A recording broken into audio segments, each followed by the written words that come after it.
in, ladies and gentlemen, to NBR, or as we like to call it around here, Nothing But Rants, the show where I find topics that I'm oddly passionate about and I pontificate upon them. These are not hot takes, but rather takes that I'm hot about. What's up? You like that? You really like that?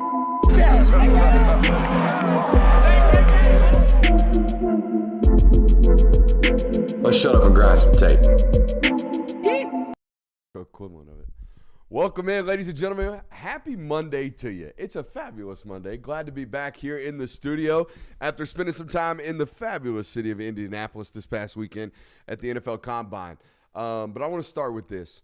Man, sometimes I feel like I'm a crazy person. Sometimes I feel like I'm out here screaming at clouds. Sometimes I feel like I'm taking crazy pills. Does anyone else feel like this at all? I don't know if you guys ever experienced this where you have like one thought or one idea about something and you feel very strongly about this as if there's no way that you could possibly be wrong. And then everybody else has the opinion of the contrary. When these things happen to me, I feel like an insane person. I feel like I should be locked in a loony bin. I feel like I am so on the other end of things that I must be clinically insane. One of these examples, right, is, lately, like with the death of the NCAA, I'm like, ooh, that's not good. That's not good that even though a lackadaisical law enforcement agency and though a completely ill-equipped agency, it just disappeared and everybody was like, yay. And I'm like, hey, our sport that we love, ain't nobody out here patrolling the streets no more. There's like no rules, period. That's not like, it's like good. It's good for athletes, but is it the good for the long term of the sport? I don't know. Hey, don't talk about it. NCAA sucks. Crazy pills. I feel like I'm taking crazy pills. Another one of these, right? Sign stealing this year. Sign stealing. Smart football people. So what I thought were smart football people. Smart football people acting out here talking like it didn't matter. Like play action didn't exist, right? Like the whole idea that not knowing whether or not it's a run or a pass, or this idea that being able to confuse the defense with presenting the option at both. The idea that just didn't matter, that, sign stealing, you still got to line up and play ball. Like, I'm out here taking crazy pills. Am I the only one that played this sport or thought about this sport or cared enough to think like, hey, maybe knowing whether it's run or pass most of the downs because you advanced scouted things, maybe that played a role or maybe that played an impact. Nah, you're stupid. You're taking crazy pills. And then the new one happened lately. The new head comms. We're going to put mics in the quarterback's helmet. We're going to put a mic in the linebacker's helmet. Saw a bunch of viral tweets this week. Death of the signals. Death of the signals. Am I taking crazy pills? Why all of a sudden would signals be out of the window? Why would they be gone? Because suddenly we can tell one player on the field what the play is? Do y'all not know why signals were invented? Why we're holding cards up on the sidelines? For efficiency. And so all 11 people at the same time can know exactly what we need to run, what we are doing. That's why signals were invented. Because in college football, the idea of fast-paced offenses were all of the rave. Everybody wanted to do them because they led to a high efficiency rate. They led to a high amount of scoring. They led to if we get more cracks at this, okay, if we take more snaps, we will get more touchdowns. We will score more points. That's why signals were invented. Not for anything other than efficiency. So now all of a sudden you're telling me, we got one headset and one guy's. So what's going to happen? The damn quarterback going to be standing there at the middle of the field signaling to all of his teammates? No, that's not how this is going to work. They're still going to be signaling on the sideline, ladies and gentlemen. Okay, here's when you know the death of signals will have been created, in my opinion, in college football. When they remove or at least modernize the game to NFL standards with regards to the lineman downfield rule. Do you know why we don't see RPOs in professional football? Because they can't get downfield. Okay, the game is played differently. The hashes are smaller. Okay, the idea that RPO offenses consistently being able to move the ball down the field with anything resulting to a read option, those don't really exist in professional football. Offenses don't play ball like that. They play ball at a much more complex rate. It's why pro-style offenses exist, right? The idea of huddling with a super complex play and a super long, lengthy play, and also we're going to call 2 plays in the huddle because we might not like what we get at the whole line of scrimmage, and guess what? We can't check with me and look to the sidelines and figure out a new call because that's not what we do in pro ball. But that is what we do in college ball. So that's not going to stop just because you put one microphone in the headset. And you know what I got? I told people this on social media. And you know what the immediate answer was? Well, just put a headset in all 11 guys' helmets. Well, shit, where are we at now? You know what I mean? What kind of game are we playing Who's paying for at this point, man? Tempo doesn't work in the league because the rules don't allow it, right? Simple does not work in the NFL. Complex works in the NFL. You can't matriculate the ball down the field in the league being simple. You can't run RPO slant 3 or 4 times in a possession of 11 plays because you're playing with tempo. That doesn't exist in pro ball. That's why the offenses are much more complex. Before we give you the rest of the rule changes that are coming to college football, I wanted that rant because it's weirding me out. It's really weirding me out that I see smart football people out here walking into this one as if they're dumb football people. And I know you're not dumb football people. It took Kirby Smart 3 times getting asked this question during the season to be like, hey, the signals are for efficiency, not like the signals aren't going to stop because you put one microphone and one headset. That's it. Teams aren't going to start magically huddling in college football until you change the line of scrimmage play rules, right? Until you change those and make it complete uniformity to the NFL, which, by the way, that's where we're going, which leads me to my next question. Guys, don't y'all like the way college football is played now? Don't you like the gameplay? Don't you like how it's different? Sure. Yeah, do. absolutely. All these damn rule changes that are coming that we're going to talk about tonight, every single one of them is an attempt to be in uniform with the other league. And I like that we have this league. I like the way this game is played. I don't know why every single time I turn around, everyone's trying to make it conform to a league that none of you guys care too much about. There's a whole nother economy over here of people that love this brand of this sport. And then there's a whole nother economy that wakes up on Sunday and watches that one. Now, yeah, there is some intertwine. There is some intertangling, right? But there is these subdivisions, and everyone's trying to push them into one. And by the way, college fans, it ain't coming back to you. It's moving more towards that Sunday style of football, so it is what it is. Welcome in. We got a great show for you guys tonight, and I do indeed feel as if I'm taking crazy pills. So I hope you guys are right there with me. College football rule changing. We're going to talk to you guys about that ad nauseum tonight. We caught a stray today, an unmeaningful stray. He definitely didn't know he shot us, but he clipped us for sure. We're going to do some tier talk today. Big 12 getting in on some action. We're going to set the bar. I like how you did that right there. We're going to set the bar for Clemson tonight, and we have our combine takeaways. Me and the boy Kirby were up there, as you guys saw, with our live show from the Indianapolis Hotel on Thursday evening. So we got combine takeaways from you guys. But first, I want to give a quick shout-out to our friends over at PrizePicks. If you have not already, please sign up today. PrizePicks.com. Use promo code Brooks. You will get a 100% deposit match over on PrizePicks.com today using promo code Brooks. Again, only at PrizePicks, only using promo code Brooks, and you better sign up today if you have not already. Okay. Make sure you hit that thumbs up button, like, subscribe, and rate, review. We got a lot to talk about tonight. Guys, these rule changes, here they are. Helmet comms, going to put one mic in the quarterback's headset. You would presume the other one's going in the Mike linebacker's headset, as in the NFL. Obviously, everybody wanted to talk about the 2-minute rule. There will be a 2-minute warning coming up in college football if these rules are presumably passed. 18 tablets. You can use however you want. You can put all 18 on the sideline. You can put 2 in the booth. You whatever you want. You get 18 of them. And horse collar in the box, which I don't think a lot of people knew wasn't a rule, but now they're going to be able to call horse collars inside the tackle box. Previously, apparently, you could get the ball carried down by any means necessary inside the box minus the face mask. Now they're adding the horse collar, which makes sense. But all of these rules, much, much more conforming to the NFL. The 2-minute rule, everybody and their mama is talking about. Everybody talking about the contradictory nature of last year you took out the clock rule Okay, last year you stopped you started the clock on downs, first down, stop clock, and you got rid of it, and you said it was because of player safety. Going to eliminate some time, going to make these games faster, going to eliminate a few snaps, 3 or 4 snaps a game. You did it all in the name of player safety and time efficiency. Now we add in the 2-minute warning. Everybody freaked out, and we'll talk about it here in a second, contradictory nature of it. But here's what I thought was funny.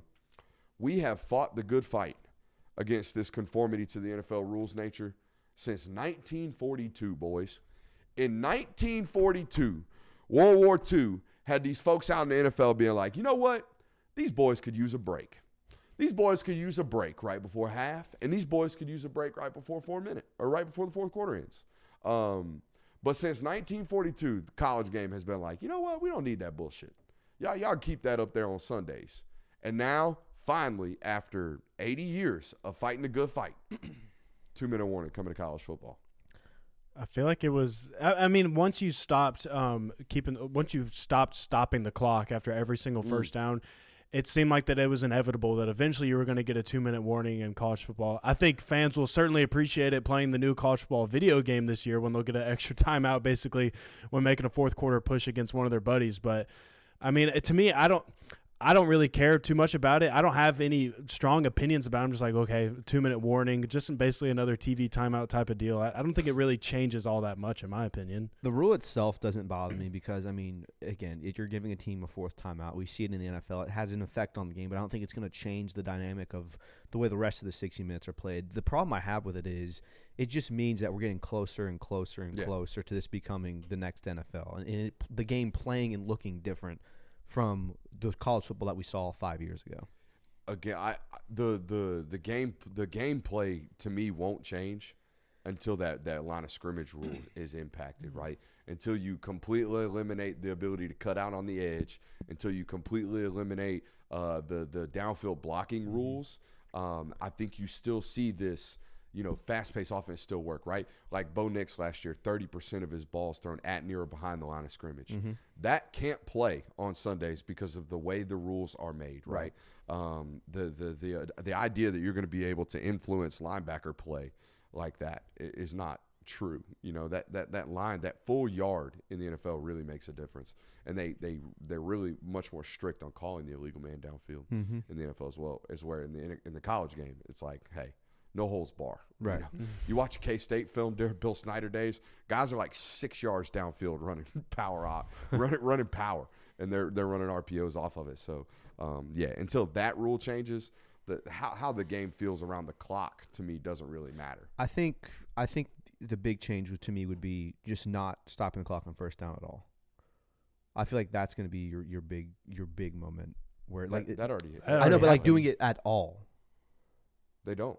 Not even inside 2 minutes. I thought that was inside 2 minutes. Oh, inside the 2 minutes. Yeah. Inside 2 minutes, they still do. Yeah. So I think because I mean, like in the clutch moments of a game where you're in the final drive, that first down it's essentially where all a timeout. We have to kill the clock is spiking the ball. Yeah, it's essentially getting a first down is essentially a timeout on those big 2 minute drives, and you're going to see that go away real quickly if they adopt this where it's no stopping at all.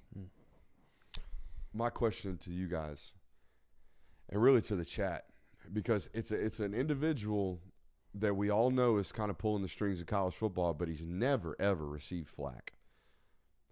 But are we okay and safe to assume that from now on, every little change or every little decision and every alteration that becomes of college football has either been designed or brought to or signed off by Greg Sankey? I mean, it's hard to say just because we've had a very small viewpoint of his impact. Because, we cover an SEC team. We've been around the SEC football our entire lives. And obviously, I think everybody would agree that everything that Greg Sankey has done for the SEC and the way he has ran this conference, they would say nothing but positive things about it for the most part. But when you start diving into an entire league and basically being titled a commissioner almost at this point of what college football is, I think that's a whole entire different entity of what it is, because you're no longer impacting just your 14, 16 teams that you were overlooking. You're now impacting all of college football. Yeah, he's changing the sport. Yeah. You know what I mean? Like, and where those two conferences and how those two conferences go about separating, because I think we're at this point now, based off the conversations that we had in Indianapolis and based off the conversations that we've been having on this channel for the last month, we are inevitably going to have some type of separation from football and the rest of collegiate athletics. Mm-hmm. How soon that comes and how completely different it looks is on the shoulders of Greg Sankey. I mean, Tony Petitti is there. The Big Ten is massive. Okay, we know that based off the TV deals. But in terms of leadership and in terms of decision making, everything and how this sport looks over the next 10 years, I think will all be determined on what Greg Sankey thinks it should be. Yeah, I mean, it goes back to 2020 with COVID, where SEC was basically, we're all full steam ahead. We're playing a schedule no matter how it is, and the Big Ten kind of dragged their feet. Warren dragged his feet up there. Yeah, like SEC has been the leader per se as long as I can remember, at least as long as I've been alive. So, yeah, it is definitely the SEC makes the big decisions, and they kind of bring the Big Ten along with them because they know how valuable that entity is. So Film God Network fans listening to this today, okay, college football fans, just know if there's a decision that comes out, like some of y'all didn't like the 14-team playoff that we're about to go into. That's Greg Sankey, Bubba. Like that might be the first one you disagreed with, but there it is. All right, so the rest of them moving forward, probably on Sankey's head, in my opinion. We're going to attribute all the credit and all the blame right there at the foothold of the king of the SEC, right? And I think that's fair. I think, and I think he signed up for that. Whether or not he knows it, everybody is looking to him. Everybody thinks they're looking to Saban. Saban ain't signing up for the guy. No. Saban might sign up for the face and the voice, but he ain't signing up for the blame of whatever's about to come. I mean, it's the whole conversation of name a commissioner that everybody likes. Mm-hmm. That's the type of role that you're stepping into. There is not a single commissioner in all of sports, maybe one that you could possibly name, where you ask anybody and every fan of that league or fan base or whatever, and they say, yeah, we all love that commissioner. Everybody loves Greg Sankey right now. SEC fans love Greg Sankey right now. But 10 years from now, when he's commissioner of college football, that might change just because every decision runs through you, and not every decision can be a home run. Absolutely. Dude, Indy was a movie. Yeah. Indy was a movie. No. It was the first day we were like, I don't know about this. Mm-hmm. And then we went out and we were like, I know about this. Right. I know about this right here. Good buildings in Indiana. We got great buildings, great infrastructure in Indianapolis, clean city. Very clean. Very limited homeless. Yep. And the homeless that are there, uber talented. We did get shot by a crackhead. Yeah, did get shot by a crackhead. He rode by on a bike and said, "Pow!" with his little handgun, literal handgun. So yeah, got shot by a crackhead. But other than that, we were cool. We were cooling out in Indy. But I will say this about Indianapolis and the combine as a whole. That event will never leave that city. No. And here's why. Super easy to get in and out of. Mm-hmm. I mean, it was an hour flight, hour and 10-minute flight from Atlanta. It was an hour back. Super easy. Airport, super efficient. So in terms of all the decision makers and organization moving parts, being able to get in and out of that city, highly efficient. The other thing, it's unlike any major city I've ever been to in my life where there's like 5 things and 5 places to go. Mm-hmm. That's it. So the nightlife doesn't really exist, and wherever you go, you're bumping into like movers and shakers in that league. I mean, you can't get on an elevator in that place without bumping into an agent, a general manager, a head coach, a wealth manager, NFL PA executive. Like, you cannot.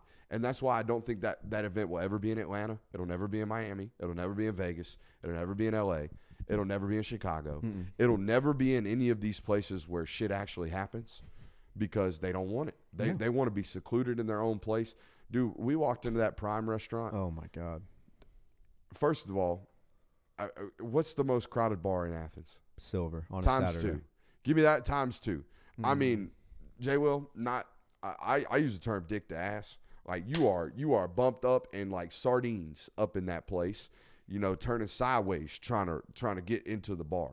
I don't know if any single person you bump into, whether it be Mina Kimes or Mike Tomlin, that is the spread of faces that we saw up there in Indy. Yeah, it was crazy. When we first walked in, like immediately to my left, I was like, oh, that's Laura Rutledge. And then we kept walking through, went to the bathroom, and you almost hit Mike Tomlin with the bathroom door. Almost hit Mike Tomlin with the bathroom door.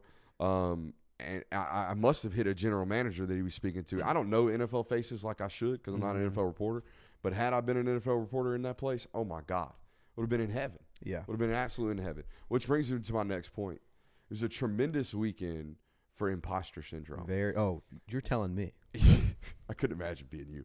But I'm a firm believer in putting myself in places where I feel as if I'm not supposed to be there. You know what I mean? Where I feel, whether it be putting myself in a professional environment where I don't feel trained or properly prepared for whatever that environment may be, and I feel like I'm nervous. I have anxiety about not being where I'm supposed to be because I feel that there's growth in that, very much so growth in that, where, you know, you're in the hardest cold open I've ever been in my life. And what do I mean by that? Cold opens. Me and a stranger who is a very important stranger, I have to introduce myself to this very important NFL stranger. And what's my lead in? I'm a Georgia beat reporter.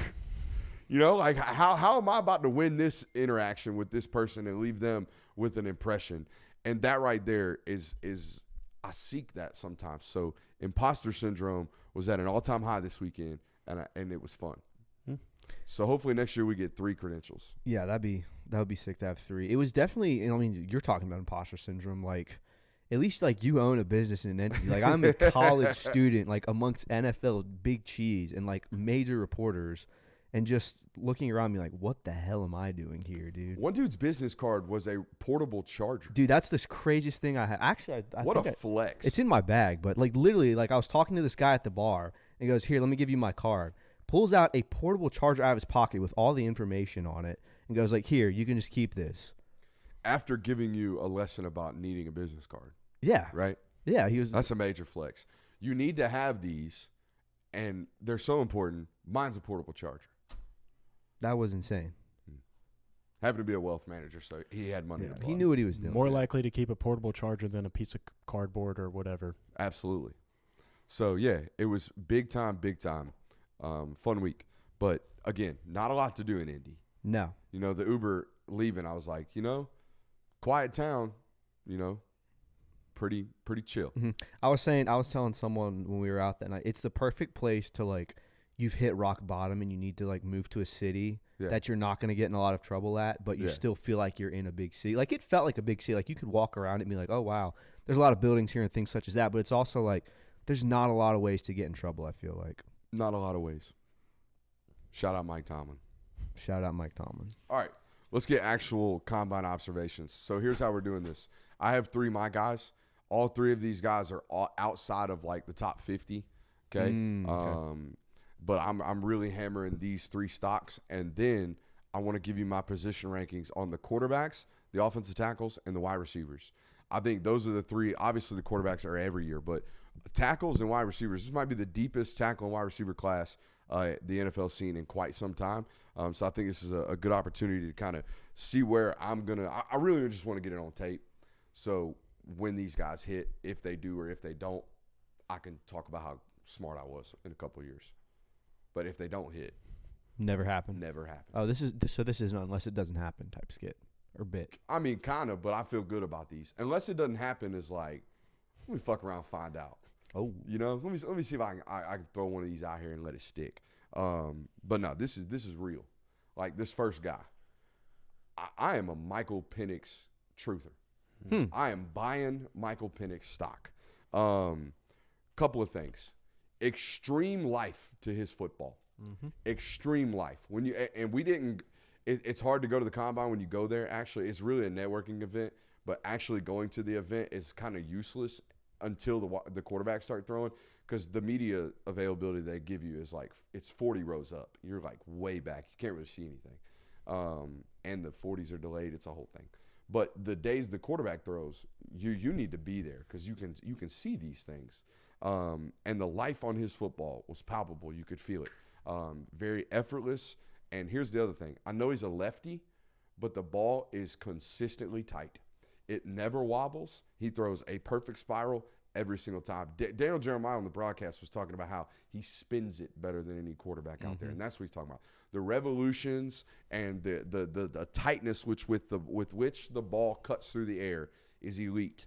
Okay, and why does that matter? Well, he's a left-handed thrower, so if his ball is naturally already going to look differently to a wide receiver, that sumbitch better be tight. Okay, and it really is a big difference, right? If you're a right-handed thrower, the nose of the ball naturally fades to your hand side, right? That nose is always on this side, whereas as a lefty, that nose is always going to come in on his cut side, right? So it's a complete different look for the wide receiver every single time the ball comes to them. Not only that, your whole play action flips, right? Your whole, protection scheme now flips because his blind side, all the obvious reasons the lefty is different.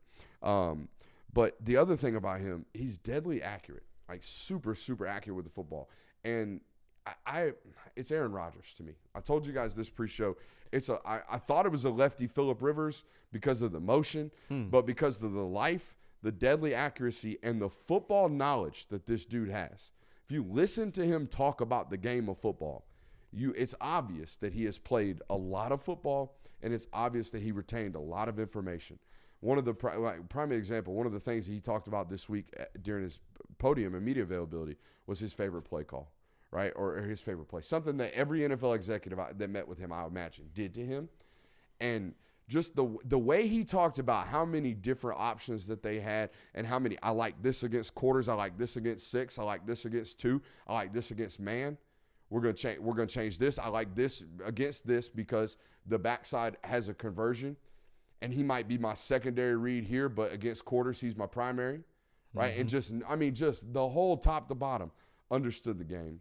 And I remember going back and watching tape this year against Oregon, probably, one of his better football games and whatnot, and definitely one of the higher pressurized football games. But just watching him do something as simple, and it sounds simple, but it's next level football. All right, we got a deep cross. We got a big pin over there? I get it. We got a deep crosser. The linebacker's playing man against the number 3 receiver. We got 2 high safeties. It's the last read I have, okay? And I can't take a sack, and I can't throw the ball, and I can't get out of the pocket. So how am I going to get rid of a ball that's completely covered? Let me show you. So this is what I'm watching, right? I'm watching this Oregon game, and Oregon's playing a bunch of 2-man. A shitload of 2-man because they got all these corners that they feel like can cover with them, right? Even despite the fact that Washington had 2 NFL guys, okay, maybe 3 if you really count Polk, right? Because McMillan and Aduzze definitely are. But they're in 3-by-1, right? We got the X, we got the H, and let's call it the Z right here, okay? And then on the backside, we got whoever. Maybe they're in 12. Who gives a shit? Backside's dead. But anyways, this Z right here is running this deep over against 2-man. So we got a safety here, and we got a free here, and the linebacker is flexed out underneath. Okay, so as this guy goes to run this Dover, the linebacker flips and trails. All right, the linebacker turns his hips, turns and runs with the wide receiver. So now he's on the butt of the wide receiver. And oh, by the way, the safety squatted right over the top. This corner has completely annihilated Y. So now we're sitting here, we're holding the ball, and we've gone through our keys, we've gone through our reads, and now we have a completely covered option. And oh, by the way, we're starting to take pressure. So it's a key second down, second and long. I don't want to be in a 3rd and 20. I can't take a sack. I can't throw the ball away because I'm inside the pocket reading my progression. Okay, so what does he do? He sees this deep over. He sees this linebacker running, and he throws it at the feet of the linebacker in trail technique. The guy who's never going to see the ball because his eyes are in trail. His eyes are on that Z running across the field, and he throws it at the feet of the defender. A completely safe ball, a ball that's not going to get intercepted, a ball that's not going to create a sack, a ball that's not going to get us a penalty, okay? And I see shit like that, and I'm like, okay, you understand this game at a little bit of a higher rate than maybe some of your contemporaries. I thought it was really interesting how quickly Penix kind of fell on people's boards, almost because of one game in the national championship where he kind of just looked a little discombobulated, but the entire Washington offense looked discombobulated against Michigan because part of to which was because Michigan's defense was that talented and they worked that well. But, I mean, throughout the entire season, it was like Caleb Williams, Michael Penix, Drake May. Those 3 guys seemed like the top 3. and then Washington goes and loses the national title, then it was, oh, well, Michael Penix might be the 5th best quarterback now in this class. Washington in that game against Michigan saw a level of disguised coverage that they simply were not prepared for. Pre-snap, one thing. Post-snap, a completely different. Wide receivers, quarterback, offensive line, all together was not prepared for the variety of looks that they got in that football game. And you could smell it about 6 plays in. Yep. About 2 possessions in, you could tell, oh, he's patting the ball. They are discombobulated, right? There's the timing is messed up, all that stuff. So I thought Michigan did a better job than he played bad. Yeah. You know what I mean? Yeah. So he's my guy. Michael Penix. I think he's going to be a dude. Interesting. All right. I like the Aaron Rodgers. I don't know if he manipulates the pocket quite as well as A-Rod does. Correct. I think that's the one difference. But I do think as far as cerebral and accuracy goes, and the way his ball comes off his hand, that is a good comp. I don't know if he'll live up to the career that Aaron Rodgers had because, I mean, he's one of the best quarterbacks of all time. So, but that is a solid comp. Coming out of Cal, definitely. I got another one for you. And this is an in-house thing. We got to see this guy. I thought Marshawn Lloyd was a noticeably solid back. And the notes I wrote down were smooth yet violently explosive. Okay, 25 reps at 225. I think it was top 12 at the combine. That's offensive lineman included. With a 4.46 at 220 pounds. Okay, and he's 5'8.5", so he's fire hydrant. Okay.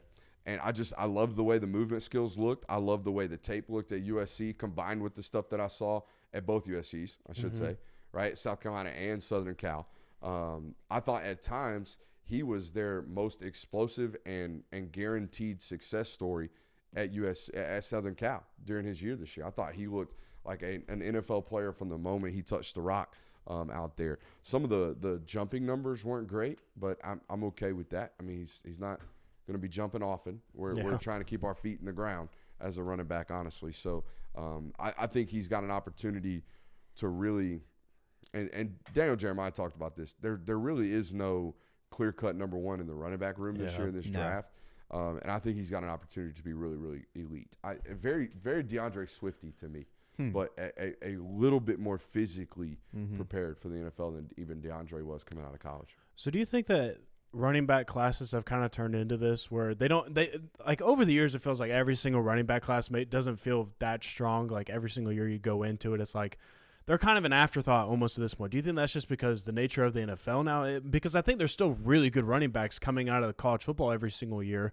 Like I think Blake Corum obviously is another great running back. But like those guys are not talked about as much anymore. No Dejon in this class. Yeah, that's why I think there's no transcendent guaranteed that guy. We have to have him. He's going to be a 1,400-yard all-purpose guy. I think every running back class has honestly been kind of that way, with the exception of one supreme guy. Every few years you might have the Ezekiel Elliott's, the Saquon Barkleys, the Todd Gurley's, the Bijan Robinsons of the group, and everyone else is. And Derrick Henry was a 33rd overall pick. Yeah, I mean that one was kind of obvious. They knew that one was going to be good. Like there's one or two of those guys every few years, and then you have like your Zach Charbonnets and guys that are just solid NFL backs, where it's like just because the value of the NFL running back position has been decreased so much that you don't have a lot of these combine things where it's like, oh, he's a hot name. It's kind of just all one mush of like, who do you want to take? Y'all remember me talking about how the value of the running back position in the NIL ranks has really become drastically out inflated. Inflated. Daniel Jeremiah talked about it on the NFL Network broadcast, how these guys are now getting money to come back for fourth years, and that's extending down to high school. They're demanding more. It's positionally out. It's just way inflated from a dollar cent standpoint. But I like Marshawn Lloyd. He's my guy. Tanner Bortolini, offensive guard / center out of Wisconsin. Haven't watched a single second of tape. Haven't watched a second of it. And this is coming from the film guy. That's crazy, right? But when I see a 6'3.5", 295-pounder run 4.95 with a 1.69 split, 32.5 inches on the vertical, 4.28 in the 5.10.5, and move the way that he did in every single position, like drill that they did. Tanner Bortolini going to play in the league long time, and that's valuable. I'm going to take that. Yeah, out of offensive lineman, if you can get him to play for a long time, that is extremely valuable. Yeah, just watching him go through drills and things, it's definitely it was clear that he was one of the more athletic ones of the guys who ran. So He's definitely got the potential to be someone who plays for a very long time. You're going to have to, a lot of teams run a wide zone nowadays. Mm-hmm. You need athletes, particularly on the interior of that offensive line. Like, if you think a 310-pound, 320-pound, barrel-chested, like thick-waisted guy is going to consistently be able to reach shades and sometimes two eyes in pro football. Like, we just watched the greatest one of all time retire, and he's an elite athlete. Like, he's not a mauler, you know what I mean? But he also played in a system that utilized him as such for 14 years. Yep. You know what I mean? And his position coach, you talked about it today, his position coach, like, saw that in him from day one and prioritized that. Not a lot of teams do, but more and more teams are running outside zone. More and more teams are understanding the ideas of counter and misdirection and pulling centers and attacking edges instead of, pounding our head against a brick wall. So the position has become more athletic. So we'll see. But, all right, you want these rankings? Yes. Please. What do you want first? Let's build to the quarterback room. Okay. Okay. Let's do offensive tackle and then wide receivers. Okay. I got Fashanu just because of the way I thought he was Mims from across the field. Yeah. He's that big. He's like, Huge. holy shit, look at that athlete, skinny-ass ankles. I know he tweaked something. I know he didn't get to do everything, but he jumped really high, and he was about to run pretty fast. The top end's not there, but none of these guys are. The 10 split was elite on Fashanu. I like him one. And just the general tape, if you come out of the Big Ten and you have over 30 starts, you normally have a good NFL career. And then I have Joe Alt. I worry. I worry about a guy who doesn't have a ton of muscle definition on him. I worry about his anchor on the NFL level. I worry about his ability to uproot people on this next level. And I generally worry about the longevity of anybody that's that tall, that long, that big. I was going to say his size is almost a red flag just because he's too big. Like, there is such thing as too big at the offensive tackle position. Big with some general stiffness. Yeah. I think we saw that in the position drills as well. There Did was not some move falling very down, well. some slipping, some whatnot. And not an explosive mover. There's not a lot of twitch. No. There's some good athleticism, some variety in sports in the background, all that good stuff. But there is not a ton of twitch and testing athleticism, in my opinion, in that player, despite the fact that he somehow went 14.5 miles per hour the first 5 in his 40. Yeah. I don't know how that popped up when none of the rest of the testing measurables look like that. The vert doesn't look like that. The broad doesn't look like that. The field drills didn't look like that. Even the tape doesn't look like that. He looks like a 6'8" a fluid mover on tape. So I got him too. Fuaga, the dude from Oregon State. Yeah. That is going to be a dude. Okay. The calves on Buddy. Solid. Barrel. Big barrel on dude. And I was telling Kirby, as soon as he lined up on the 40, I knew he was a guy because he's letting the gut hang. These offensive linemen that are constantly out here pulling their shirts down, they're a little self-conscious about their gut. I want me Fuaga. I want me a Fuaga who don't give a Fuaga about his fupa hanging out. You know what I mean? I like me some Fuaga there at number 3. And then I got Fatanu, the kid from Washington, who constantly still, despite the fact of what he did this week at the Combine, continuously gets guard comps and gets pushed inside. I get it. He's only 6'3.5". He's the best athlete in the class. I mean, top to bottom, movement skills, this dude does more than anybody else. He is a 6'3.5" Penei Sewell to me. Watching Penei at Oregon, you could tell that guy's going to completely revamp what you do, what you can and can't do, what the limitations are for the left tackle at your program change the moment you draft an athlete like this. It's very similar to what Trent Williams did to teams. I'm not saying this guy's that. I'm saying he moves at an athletic rate that guy did coming out of college, in my opinion. And then I slid J.C. Latham in there. I just think the ceiling of that dude is really, really high. And he put really, really good tape together for 2.5 years, essentially, in the SEC. Where would you rank the Wyoming guy, Frank Crum? Below that, like way down there? I got Mims and then Christian Jones. I'm high on Christian Jones, kid out of Texas. I've liked everything from Senior Bowl to what he did at the NFL Combine, just from a good mover, played a lot of good ball, looked good, solid pro. Same reasons I loved Warren McClendon coming out. Gotcha. Like, why not? Why not? We know we could just throw him out there. We know he's going to survive. He may not be an all-pro, but he's going to be a starter. Like, we're good. How many guarantees can you sign up for every year in these classes? So there's my list right there. I like it. No arguments on that one. All right, wide receiver rankings, I think we're going to have some arguments. I have Odunze and Marvin Harrison Jr. tied, 1-1. I don't know who's going to be better. I think they're both going to be all pros. I don't have a lot of questions about either. I was fine with what Marvin Harrison did this weekend. Like, who gives a shit? Yeah, man? I don't think that was that big of a deal. We know what you are. But I like what Odunze did on the flip in. Like, go out there and be extra. Go out there and be the last one to leave the field because you're trying to do your L cone. Like, come on, bro. You know, that's the I'm going to do the L cone 8 times is the equivalent of I'm going to stick around and pick up the trash. Like, we know what you're doing. But it is what it is. I have Malik Neighbors, too. I think there's a clear separation between those two guys at the top and then Malik Neighbors for me. And then here's where I'm kind of conflicted. I love what Keon Coleman did on tape. I love what it presents. I love how he catches the ball. I love what he can do as a 6'4" guy, being a punt returner and doing it well. Tells me everything I need to know about your athleticism, okay? And the way he caught the ball and did things at Florida State, I was fascinated. But the way A.D. Mitchell tested and looked and ran around that field, holy shit. Watching A.D. Mitchell do a 5.10.5 was staggering. Very weird. Staggering. It was so much length. It looked like he only had to take 2 steps. Bro, and he got in this wide-ass, like, squat and spread his legs.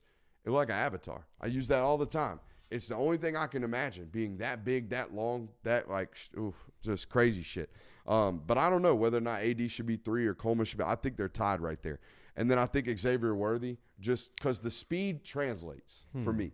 It has ever since I've watched him. I watched him in high school. Georgia was in on it.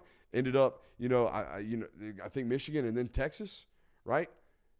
I can't remember that Right? one. I'm not Yeah. 100%. Look that up for me. May have committed to Michigan, but I think he actually transferred out of Michigan to Texas. Nonetheless, the speed has always played, even back in high school. It's palpable. The 4.2 shows up on tape. It's not like one of these guys that's just track fast. There's football speed in that one. Check his 24/7. Decommitted from Michigan. Decommitted from Michigan. So there you go.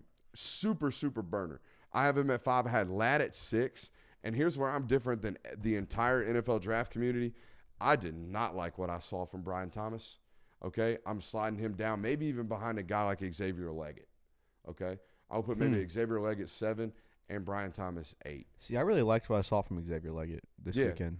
I thought it was a little stiff for me. I thought it kind of confirmed what I saw on tape, which is your DK Metcalf. Like, you're going to go deep. You're going to go catch post balls, get back shoulder fades if you can't get on top, but you're going to get on top. Yeah, but I think for what that is, like, that's extremely valuable. Like, he's made a Very career. much so. He's made a career off of doing that. So I mean, if you told someone that, hey, you have the opportunity to draft DK Metcalf in this year's class, like, he'd be a top 35 pick easily. Would get you 850 yards, 7 touchdowns a year, guaranteed X. Yeah. That if you were to redraft DK right now, knowing that the neck is not going to be a problem, right? You probably redraft DK. Oh, I forgot about that. Back into first round. Yeah, he broke his neck. I forgot about that. So there were some questions coming out about that coming out of college, but the combine was what it was. They knew, but holy shit, right? Yep. There was people coming out saying top 5, but it ended up being a 3rd round pick. So it's one of my quote tweets or tweets that gets brought back every time, or at least it did for a while, because I said if you draft DK Metcalf at 5, he's gonna be a bust. And then his rookie year, he balled. If y'all remember, like he had a great rookie balling year on folks. And people were out here just, this guy's an idiot. Look at this dude. So, yeah, that happened. But I think the take stands. Like, wasn't worth a 5th overall pick. He was worth a 35th overall pick. Yeah. So, yeah, that's kind of how they rank the receivers. Did you think Brian Thomas looked as bad as I thought he looked? I don't think Brian Thomas looked as bad as Troy Franklin did, but I don't think Tony Franklin. Tony Franklin, I'm sorry. I don't think Brian Thomas did him any favors. Yeah. I think what he put on tape was he's very fast. Yeah. And we knew that already. I don't think that route running and even catching and something, he had a lot of drops in the A lot of drops. And I worry when we're double taking or going over both shoulders, like that's the outfield portion of this position. Like, you can't double take balls. No. You'll lose them. Yep. You have to know as soon as you see it, I'm going here, right? It's that instinct. It's the ball in the air. It's what makes guys different. So when I see you double taking over which shoulder I'm going to, I worry. I worry a lot, particularly when we're in a very stationary position. But the weird thing with that was didn't see a lot of drops at the LSU tape. Not a lot of key big issues there. So, yeah. It's very, very interesting on that portion. But I didn't love it. I didn't love the movement skills. Didn't love the tightness of it. Almost even knee knocked as well. Yeah, handle that. Handle whatever that is. Get rid of that. Matter of fact, I'll handle that right now. I think I can. I was about to say, I don't have ability to do so. Yeah, we're going to remove that.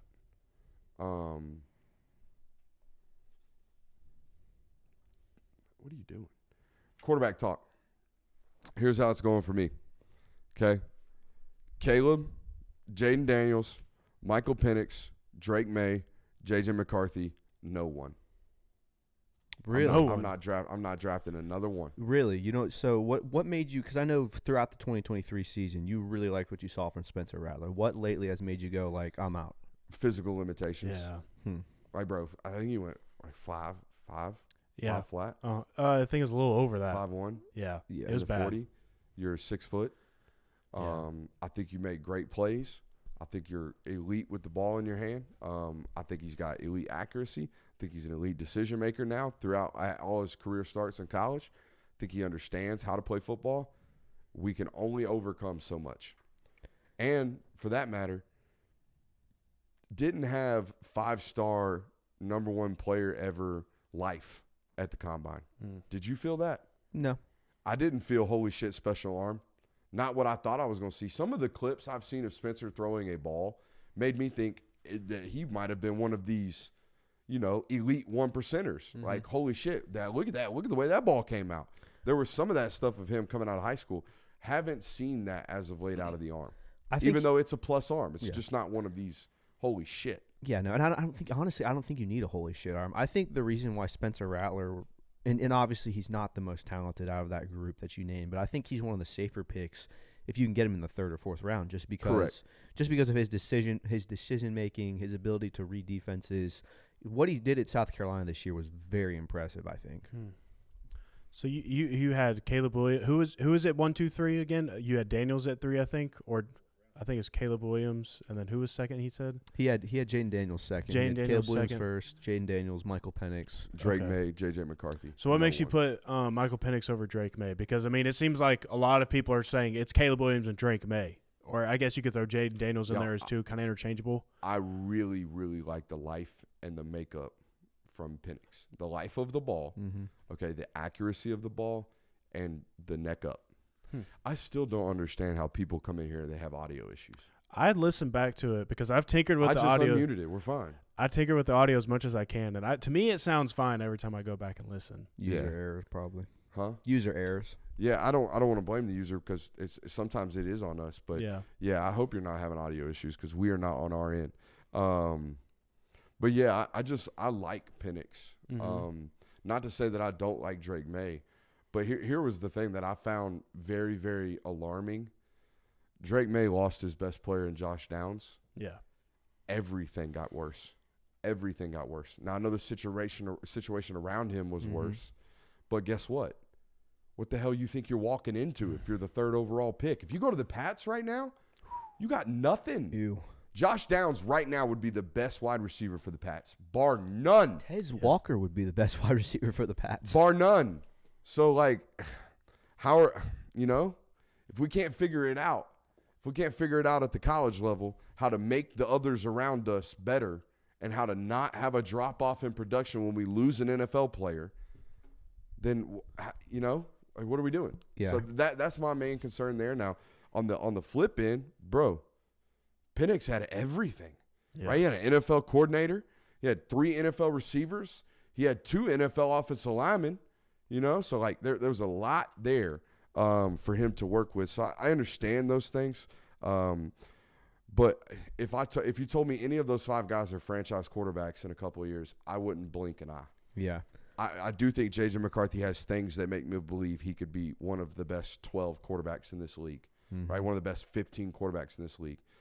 Same could be said for Drake May, Michael Penix, Jaden Daniels, and Caleb Williams. I just don't see it in a Bo Nix. I don't see it in a Spencer Rattler. I don't see it in the rest of these guys. So it sounds like you're kind of on the J.J. McCarthy train now. I'm on the J.J. McCarthy idea train. Like, I get it. I can understand it. Okay. We always talk about the why. I get the why. Gotcha. Understand it. Watch the ball come out. Watch the throws that he makes. You can see it. So something that I've always, at least over the past few years, I've started thinking about, especially with the quarterback position, is, and this is maybe your preference, or you can decide a preference for your own on this, is I think that too often now when teams are drafting rookie quarterbacks, I feel like they're getting thrown to the fire way too quickly, and I feel like it's inhibiting their development, it's inhibiting their confidence or what. So I think we've seen this with multiple scenarios over the years with quarterbacks. Sometimes it works out, sometimes getting them reps is the best thing that you can do for them. But like when I think about Bryce Young this last year for the Carolina Panthers, that served him no good. It's a crap show. That is doing him no good, and obviously it looked that way every single week in the NFL. He did not play well, but he also was just in a crappy scenario. Do you think that it should be more like kind of like what Atlanta did with Desmond Ridder? Obviously Desmond Ridder not immensely talented like these others, but would you rather just kind of ease your way into that, or do you think it's best just throw him in there and see what happens? We have examples of both. Yeah. Right? Like if your development is you need physical development, you need reps, then you need to get out there and play. Josh Allen is an example of this. Yep. Josh Allen needed to figure out what was wrong, and the only way to do that is to go play. Yeah. And he needed the speed gap to catch up too, coming from Wyoming. You need to throw that guy into the fire. Yeah. Plus he's big, physical. You can be able to take whatever, issues he creates for himself, he can withstand. But if you need like a mental gap, if you need a catch up in terms of like how J.J. McCarthy needs to play. He needs to get out there and throw the ball. Yeah. But a guy like maybe like a Drake May, like Drake May's coming from a UNC pick and stick offense. He probably going to need some development from a what it looks like. Caleb Williams, same thing. Yeah. Some pick and stick in that, right? Like we have this. If that's not open, make a play. That's not going to work. We're gonna have to figure that out on the next level. We're going to have to learn. And what else is very intriguing about this conversation for me, Jonathan, is that like we have also examples of the sitting working, right, in the NFL. Jordan Love, that worked. Pat Mahomes, that worked. By the way, both of those football players, they needed a lot of mental development. Yeah. Oh, yeah. Right? You saw Jordan Love coming from a Utah State where there was not only a limited amount of playing time and a little amount of starts. To get a knee injury in his college career. So there was some limited starts there. He needed to catch up in a lot of facets from a mental perspective, as did Pat Mahomes. But in both of those scenarios, you drafted the replacement. Yeah. And the guy in front of him was willing to teach. So I just – like if you're the Minnesota Vikings, I would re-sign Kirk Cousins, and I would re-sign him under the known thing that we are drafting your replacement this year. Yeah. Right? You can't do this in Chicago. Yeah. Because Justin Fields isn't going to do this. Justin Fields, the moment you draft Caleb Williams, if he hasn't already, is demanding a trade, which is why his trade value is dog shit, by the way. Yep. If you're wondering, that's because the Bears have no leverage. Everybody and their mama knows that Justin Fields is going to want out of Chicago, which means everybody and their mama ain't going to be trading a first for Justin Fields because they know they have to get rid of him. He is an unwilling participant there. Keep going with thoughts on whatever we're talking about here. I got to use the restroom. Been drinking way too much water lately. Is that possible? Can you drink way too much water? Yeah, you can die. You can internally drown yourself. Yes, that is a fact. Don't think you're on pace for that, though. I think we kind of touched on it just now, but I think timing, of course, plays a massive role into this. If you don't have any options at quarterback, you really may only have the option of we got to put our rookie guy in there. I like the route that Green Bay did with Jordan Love, and the Cowboys did this with Dak Prescott as well. Of you get your replacement a couple years early, and you're able to ease your way into that process. You're not throwing your rookie into the fire. And I just think it's a little interesting, just because there's pros and cons, obviously, to both sides, and we have scenarios where it works out, scenarios where it doesn't. But I think a lot of the times where these players are just kind of thrown to the fire, like week one, you're our starter. Right. It seems like it's kind of catching up to them, and it makes the takes start way too early about like, oh, well, this guy's already a bust. We're doing this halfway through his rookie season. People are saying like, oh, well, he's no good. Yeah, I mean, this just highlights to me how hard it is to analyze a quarterback position because for every Jordan Love, you have an Andrew Luck where put him in day one and he's your franchise quarterback. It's obvious. So, and I think that it's really highlighted in this draft class too. I was telling Brooks, I could see in 5 years, like the guys he named all being franchise quarterbacks. I could also very well see all of them being bust. Yeah. Like there's so many questions around a lot of these quarterbacks. Like Caleb Williams, is that going to work? Drake May pick and stick offense, Michael Penix injury prone, J.J. McCarthy. He really didn't have to do much at Michigan. Like, the list goes on and on. So I think that Jaden Daniels broken glass. Yeah, like Jaden Daniels looks like he gets hit by a car every time someone comes within 5 feet of him. So it is very interesting to see how this quarterback class is going to play out. And again, it just highlights to me how hard it is to analyze and how hard it is to scout this position. Somebody's going to do the Joe Milton shit. Oh, Someone's going to do it. Somebody's going to do it. he We talked to an NFL scout at the airport that said somebody's going to do it. yeah. Oh, And I asked him straight to his face. I said, "Y'all don't fall for that dumb shit, do you? Y'all don't fall for this. I can throw it 100 miles. Like, who gives a shit? You play bad football when you play quarterback. Like, you can't process. You're inaccurate. You throw balls into the stands. And by the way, super simplistic offense that you're coming out of. Like, so if you can't do it there, why would you ever be able to do it here?" And you know what the scout said? Coach going to do it. It ain't going to be a scout. It ain't going to be a general manager. It ain't going to be a decision maker that his job is to evaluate. What it's going to be is some coach standing in that line going, "My God, he just needs me." That's it. He just needs me. Yeah. I can fix him. You know, Heupel didn't. Jim Harbaugh didn't. But I will. You know what I mean? Oh, how arrogant. How arrogant could you possibly be? Someone's going to do it. Yeah, and Someone's gonna do it. it's one of those things where it's an ego risk where, like you said, I'm the one who believes I can be the one to fix this guy who has all these issues when it comes to playing the game mentally. And then, but here's the thing. If it comes off and it's a home run and he turns out to be one of the top 15 quarterbacks in the NFL, you've just pretty much guaranteed yourself in a career because, hey, that's the guy that saw the potential and Joe Milton got it out of him. Like, I'm sure whoever scouted Patrick Mahomes and was like, "Hey, Andy Reid, this is the guy you need to get," is forever, like, ordained in that. No. It's a buddy that ended up taking the Cleveland job 2 years later, and he's out of football now. Really? Yeah. Dorsey, I look him up. The general manager that drafted Pat Mahomes, he no longer works for the Chiefs. And in fact, I think his first name's Jimmy. He's out of football. But if you just search up GM who drafted, Mahomes is automatically the name that gets put in. And what happens? It's Brett Veach. Oh. Did he leave or did he, like? No. That's a different guy than I was thinking of. So I'm wrong. He very much so still has a job there then. Yeah. I'm thinking of Jimmy Dorsey, I think. It's not Jimmy Dorsey. Anyway. Yeah, he is still the general manager Yeah. of the Kansas City Chiefs. I was gonna say, like if you take a risk on a guy, like, and I mean, Patrick Mahomes was a more calculated risk than Joe Milton was, obviously. But if you do that and it ends up hitting, like, you've pretty much bought yourself the next 10 years in the industry just because of that. John Dorsey was the guy I was thinking of. And he was in Cleveland from. Mahomes was his first draft class at Kansas City, too. See, like I'm saying. Mahomes drafted 17. Yes. Yeah. So, yeah, that was the year after Dorsey left. Okay. There you go. Anyways. Yeah, he would have drafted him. That was his last draft. So Beach is getting credit for this. John Dorsey was the general manager of the Kansas City Chiefs from 2013 to 2017. When I looked up, it said how Kansas City general manager Brett Veach was in love with him from the moment he first laid eyes on him. So I'm wrong. I'll take it. I'll take the L. You were close, though. It's very close. Horseshoes and hand grenades. Yeah. Doesn't matter. And nuclear weaponry. Apparently. All right. We have 1 minute. Actually, we're gonna do both of these. We're gonna do Tier Talk and Caught a Stray. For those of you who don't know, this is my mom's basement, or some people so think it is. Super nice of her to let us use this. Took a lot of time for us to build this in mom's basement, and by us I mean me. So there you go. The boys did a little help. Put a few screws in the wall. Yeah, put a few screws in the wall. But I didn't do shit. No, you didn't. It's okay. You do a lot of work now. But most of this was a concoction that was built here in Mother's basement. And apparently, giving opinions in your mom's basement, not cool in the state of Ohio. Play the clip. Honestly, I think people are cowards. I think people have this, this thought in their own heads that I'm going to leave and I'm a quitter, but that's never been me.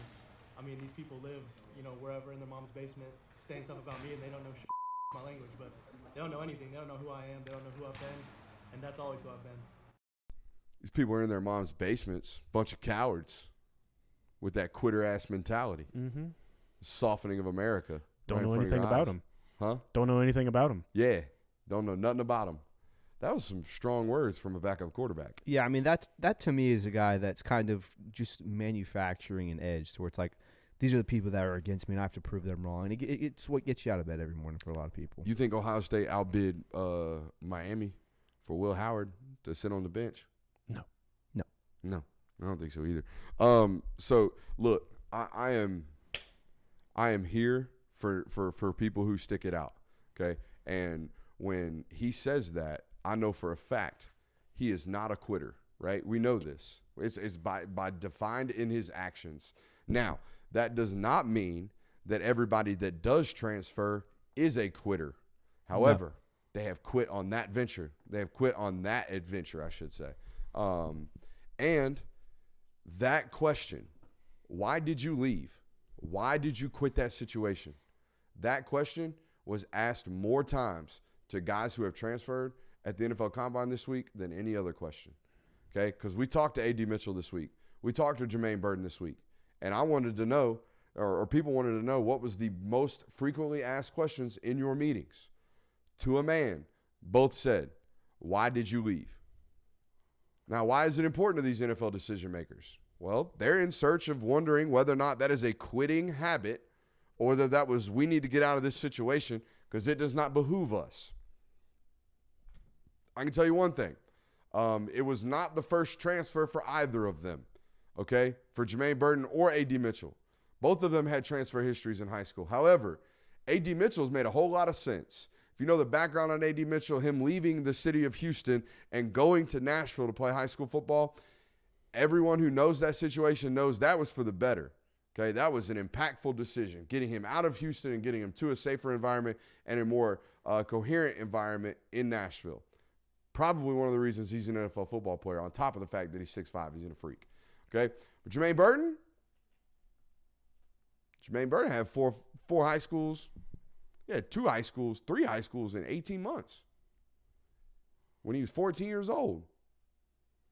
And then 2 colleges, and that's a long lineage of these things, right? These things get asked at NFL Combine, so these things do matter to some. Okay, some associate transfers with quitting behavior. I don't, not always. But if there's a consistent behavior, you need to be asking questions, hard questions. Barry Alexander will get these same exact questions next spring. Mm-hmm. Yeah, I think there's a difference between I clearly wasn't ever going to be the guy at this school, so I went somewhere where I could, and I furthered my career because of it, and I'm here now because I did that, whereas I'm on my 5th school in 6 years. I transferred high schools 3 times or this. I mean, there's a clear deviation. There's a lot of red flags, I think, and it goes back to the high school level. A lot of these guys, before even stepping foot in college, are on their 3rd or 4th high school. It's becoming more and more important to study these guys' behaviors at an earlier and earlier age. I believe it's the only reason an NFL scout would ever entertain a conversation with me. Yeah. You know what I mean? Mm-hmm. Why would that guy ever talk to some college beat reporter unless the college beat reporter had deep ties to high school recruiting and knew these kids when they were 13, 14, 15 years old? Mm-hmm. Because their behaviors, some of them do change.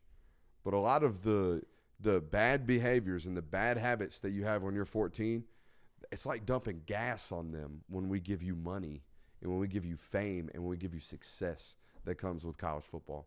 So yeah, a lot of the bad habits get worse. Mm-hmm. They don't get better. Red flags get bigger. Absolutely. Let's move forward into our local hour. We'll do tier talk tomorrow. Cool. Do you want to set the bar for Clemson real quick? Yeah, let's do it. All right. I think it's pretty Let's do basic. that. I think it is. We looked through the schedule today. I'm going to rip it off. Georgia, App State, North Carolina, Stanford. So they have 1 neutral site game, 3 home games in a row. At FSU, at Wake Forest, Virginia, Louisville, at Virginia Tech, at Pitt, the Citadel, South Carolina. Now, 4 automatic wins, in my opinion. You should guarantee a win against App State. You should guarantee a win against NC State early in the season. You should guarantee a win, in my opinion, against the Citadel and South Carolina. At the end of the season, South Carolina is going to be a shell of an SEC football team. Okay, so off rip, I'm giving those. Now, there's a lot of toss-ups in this schedule, okay, but it is very, very manageable, in my opinion. You're getting NC State early in the year. I already talked about that. NC State got about 15 to 20 transfers. They're going to need to play big-time minutes and snaps this year. That's not going to look good early in the year, I don't believe. Stanford, we know what that is. I mean, it's not looking great. FSU, toss-up football game between two quote-unquote rebuilding football programs in this conference? Yeah, they're both kind of in the same situation in a sense. The only difference is that Clemson is bringing back their starting quarterback, whereas Florida State is bringing in a transfer in DJU, and they're going to be so we're working going to him find in. out here about Mike Norvell. Yeah, I would have to imagine that come this game, depending on what's – I would put the line at this game, Florida State -9 right now. Wow. Why? Because it's a home game for Florida State, But- one, and two, Clemson has no O-line. No O-line, but we saw what Florida State was going to look like in August back in January. We saw a good portion. We saw the remains of what They got left. DJU. They got a couple freshman defensive backs. Mm-hmm. What else is changing about that Orange Bowl football team that we saw? Who, by the way, that doesn't look like a team that's going to win 11 games in the ACC this year. I didn't think. You guys didn't go to Miami, did you? No. I watched. I was on field pregame. That does not look like a roster now. Again, they lost. Nobody showed up. All the Trey Bensons of the world, the 2 NFL corners, the 2 NFL defensive tackles, the 1 NFL defensive end, the 1 NFL linebacker. Nobody showed up. The 2 NFL receivers, nuh-uh. The NFL tight end, nuh-uh. But what was left on the field is who they are playing this fall with, and it did not look good. The cupboards looked empty. Is what I'm telling you. So I think it's who are you, Mike Norvell? What are you? Are you a great football coach? Are you a good football coach? Are you an average football coach? This year, I'm going to find out. Regardless, I think that's a game Clemson has to win. Okay. Like the baseline for Clemson is make the ACC championship, make the playoff. That's the bar? That's the bar. Like you can lose to Georgia because it's not going to affect your conference play. You can lose to Georgia and have 1 ACC loss. Go in there and maybe win because they're not doing divisions anymore, right? So you're probably going to get a rematch against Florida State if you do lose to Florida State, or if you beat them. You have to win one of those games and you're in the playoff. Like that's the baseline for you can lose whatever games you want between that. You can beat Florida State, you can lose to Florida State. It doesn't matter. Make the playoff, make the ACC championship. I think if you don't do that, if you're Dabo Swinney, you're in a lot of trouble. With this schedule, you should go 10-2. In my That's opinion, what I said. The you bar's should 10-2. go 10-2. I think you can lose to Georgia, you can lose to Florida State if that's the other one that you drop, but you should go 10-2. Louisville's going to get them. That's I think right now. I think it's a 9-3 season. I got a buddy that's got ties and has done a lot of reporting up in the Clemson area, and he's like 7-5. They're terrible, and I'm like, whoa, that's hot for me. But he's seen them like up close and personal. Apparently, the lines of scrimmage are decimated. Yeah, decimated, and that's bad. That's bad recipe for winning college football. Yeah, games. especially when like you saw last year, like Duke of all teams was able to bully them around and kind of just lean on them for a 2-score victory. So I mean, that very well can happen this year. Your Dukies leaning on folks. Gosh, I had my heart last year. Not gonna have it this year, though. I don't think. But hey, stick around. We got a whole nother hour. Hit that intro, baby.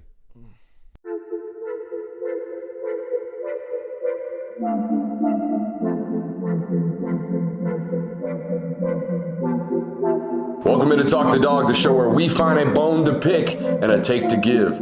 These are not hot takes. These is dog takes. Can I talk that dog? What's up? You really like that?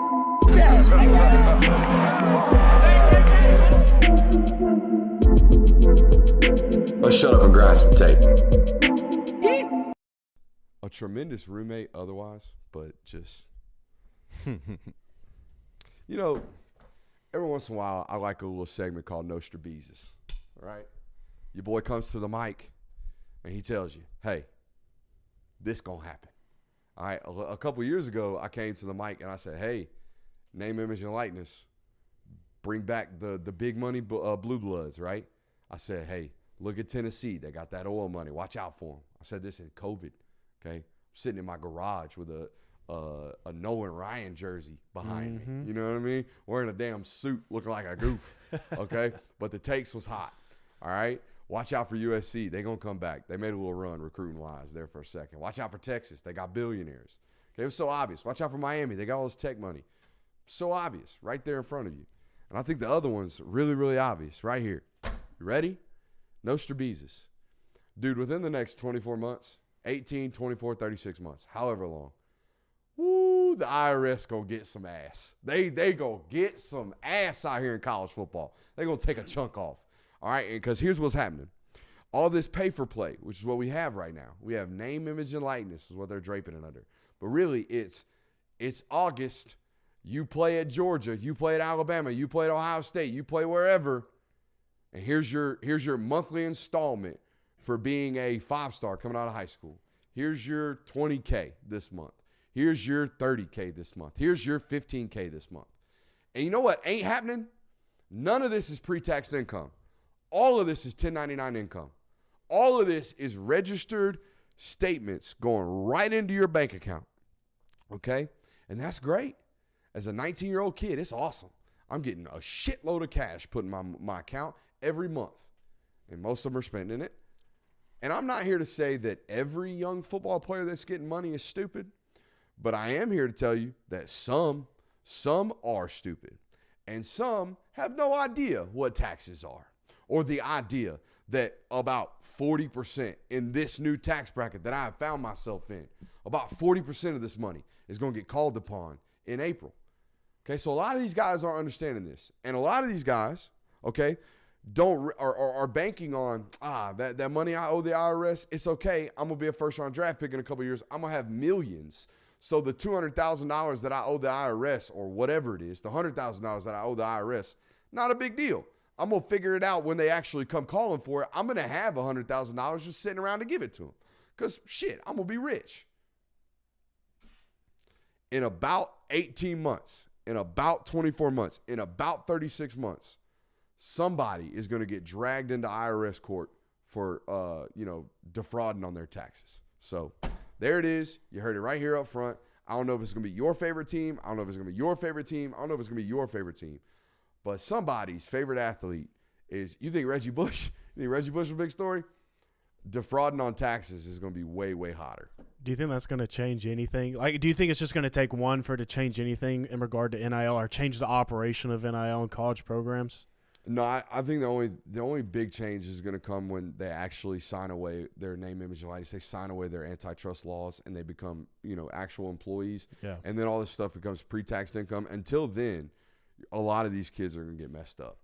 A lot of these kids are going to get messed up because, again, I give you $100,000 and that's great. In April, I need 40 of it back. Mm-hmm. That ain't going to play well for a lot of 19, 20-year-old kids. So watch out. It's going to come. Welcome in to Talk the Dog, our local hour where we find our Georgia topics and hammer these. We got combine winners and losers. I want to talk about Ladd McConkey's story of development. I don't know how we're going to approach that conversation, but it's something we need to point to and say, look, man, like, is this something you should come to the University of Georgia for? We're going to talk about that a little bit tonight. The most petty and annoying football coach who makes me want to delete tweets. We're going to talk about him tonight. And I cried today. A football man cried today, and I want to talk about that as well. But before we get into tonight's local hour, I want to give a quick shout-out to our friends over at PrizePicks. If you have not already, run over to PrizePicks.com. Use promo code Brooks. You'll get a 100% deposit match. What does that mean? You put up to $100.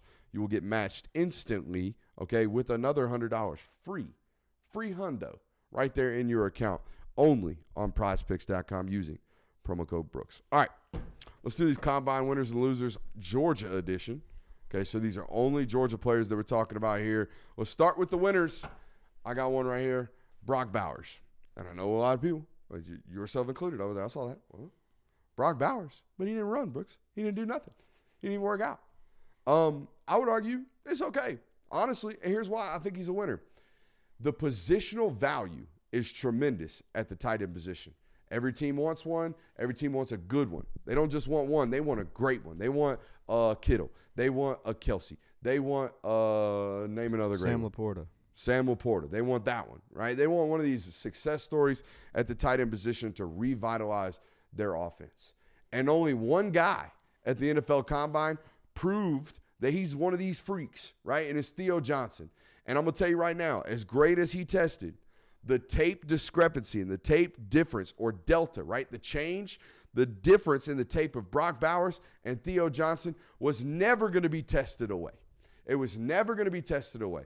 And not only that, the rest of the group of tight ends proved that they were a bunch of Jags, bunch of just another guys. Like, I don't believe there is another Sam Laporta in this group, right? A guy that tested out of the world and just proved, hey, we gotta pay attention to this kid out of Iowa. It wasn't like that, right? It was Theo Johnson. Congrats. We still like this Brock Bowers guy as the clear and head and shoulders guy. He was a winner, in my opinion, just off of doing nothing. He was a winner by proxy. I have him as a neutral because I feel like I agree with everything you said. Like, it's clear he's far and away the more talented option. But I also think that we already kind of knew this coming into the combine. Like, he didn't really do himself any favors. Like, his draft stock hasn't changed at all, even though he didn't need to. I think that just because Brock Bowers is so far and away the clear-cut number one that he didn't really change his draft stock, help it or hurt it. Like, it's a neutral. It's a neutral for me. Do you think he'll do any testing at the pro day? I would imagine. Yeah. I wanted to see him run so bad. I know. When you have GPS testing that says you're 22 and a half, like, you ain't got to run. You've been running. Yeah. You know what I mean? So I think you're good there. What you got? As a winner? Yeah, I think there's a couple that are obvious. I think Javon Bullard was a winner. Amen. I think there was really the one question that we had amongst our group, and we were talking about pre-combine measurables and kind of what we expected of them, or maybe something that might hurt them in the draft process. It was, what's he going to test in the 40-yard? And he put a very, very solid time on the 40-yard time, and I think that only increased his draft stock. So I think he was obviously a winner of the weekend. And the same could be said about Tyke, obviously, as well. Yeah, I had Tyke on there too. I had Rojak as a winner. I felt like Rojak really did a good job of displaying that he has good catching abilities. He's everything you want in a route run. He's got good size. He didn't run, so he didn't get knocked on the speed, even though that's probably going to be a minus on him. But I think Rojak bumped up a couple of spots in the draft. Just because he showed natural hands? Yeah, and I mean, good route running abilities. He looks solid overall as a prospect. I had him as a loser because of how great the rest of the receiving corps is. Yeah, but I don't think that. I mean, he's not a. It's a group But is of he freaks, dude. right? Just But is he 12 deep, 13 deep But freaks. to counterpoint that, like, is Rojak competing with that group? That's why No. I don't And think. He was competing for day 2 or day 3 draft. And picks. let me put, like, and the fact that it is top heavy, that might only help his chances of being drafted earlier, because if you're going to have an insane run early on day one, that only increases his slot of them when the next round of wide receivers goes. Rojak's name might be called. I think sooner. what Rojak has done for himself since February is assure himself that he's going to be a 4th or 5th round draft pick, not a 6th or 7th round draft exactly. pick. And that's worth what, $500,000? For sure. Yeah, for sure. That's a win. That's a win. We will move him out of the losers category. Getting drafted in that slot tells you that franchise is hoping that you're going to be a contributor on Sundays. We're not drafting you of, like, probably going to be a practice squad guy. You're just going to fill out a role for us. Maybe you make something of yourself. I know he was kind of already mentioned along with Bullard, but Tyke Smith was just as big of a winner.